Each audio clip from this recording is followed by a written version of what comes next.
يا أهلا وسهلا. قصة عجيبة. محمد سهيل صاحب بقالة باكستاني في أمريكا، دخل عليه حرامي.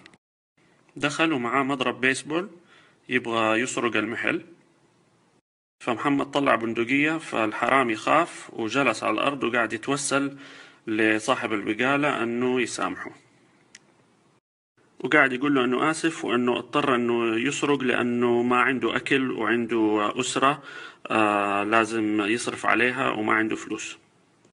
فالسؤال: إيش سوى محمد صاحب البقالة في هذا الموقف؟ قال له: لو طلبت مني فلوس كنت اديتك، أوعدني أنك ما تسرق تاني، وأداله $40 هنا اهي، وأداله. فالحرامي من شدة انبهاره بردة فعل محمد طلب منه أنه يسير على دينه، فرفع يده ولقنوا الشهادة في المحل. وانتهى الموقف بأنهم سلموا على بعض، وخرج الحرامي من المحل بسلام وهو مسلم.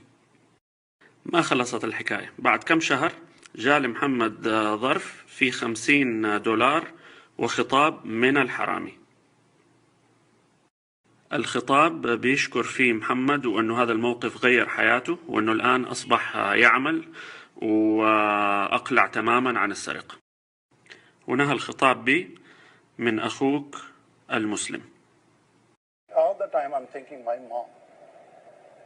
My mom say, help anybody if anybody need help. The letter is signed your Muslim brother and the right.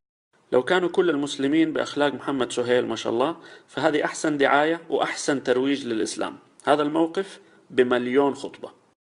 وما نتعامل زي ما بعض الناس في تويتر وفيسبوك بيسووا لما واحد يغلط يهاجموه كأنه يعني مسكوا عليه زلة، مع أنه كلنا خطائين. ايوه كلنا خطائين وكلنا عندنا ذنوب، كل بني آدم خطاء.